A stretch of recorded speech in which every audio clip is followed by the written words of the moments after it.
Hi to everyone, I'm P, this is Malibu, and this is me, myself, and Malibu.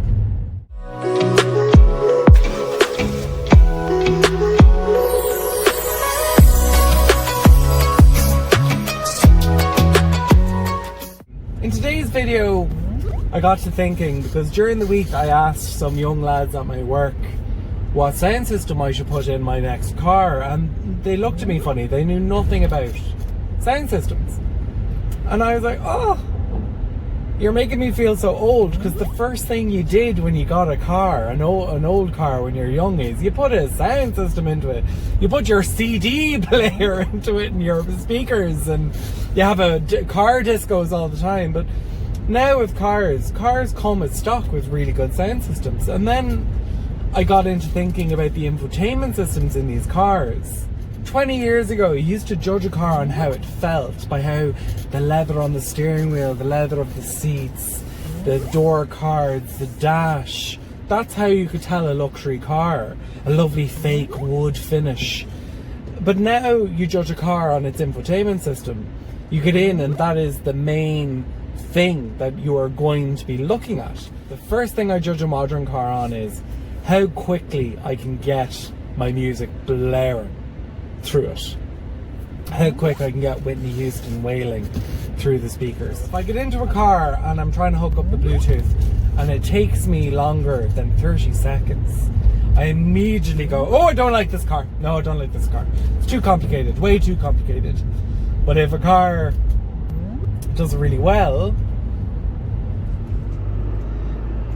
deadly green BMW in front of me. You know, earlier today I was in a petrol station getting my go-go juice, and I saw all these Teslas charging at their charging points, and that got me thinking of the size of the screens on these cars.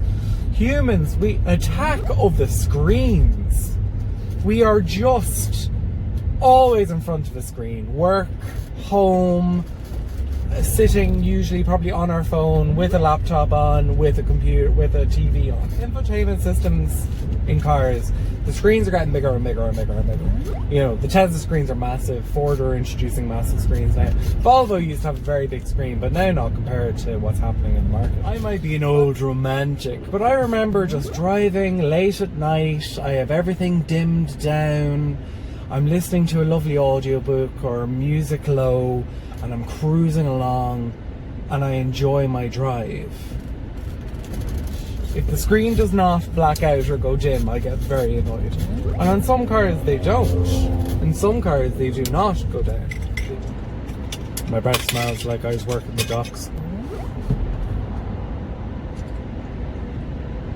I have contemplated putting a screen into Malibu.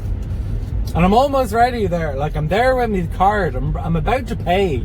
And then, like, a little voice in my head goes, Patrick, you don't like screens in cars. So I'm like, oh yeah, I do. Yeah, why would I do that? God, I must be a cat with 9 lives. Because the amount of times I've almost hit off something trying to adjust a heated seat or get aircon on a touchscreen car. You know, when in Malibu I don't even have to look. I know exactly where everything is. I can feel and do all that with. You know, maybe I like feel, no. But do you know what else really bothers me? Just another rant. This is a rant, right? This is really a rant. I hate seeing those people, usually men, that are driving a 2018 5 Series BMW and they're on their phone. And you're like, how does that car not have Bluetooth? How does it not have that feature? There is no way it doesn't. You are being a prick. Thanks for joining me in Malibu on this road trip. Please remember to like and subscribe, and we'll see you very soon, and drive safe.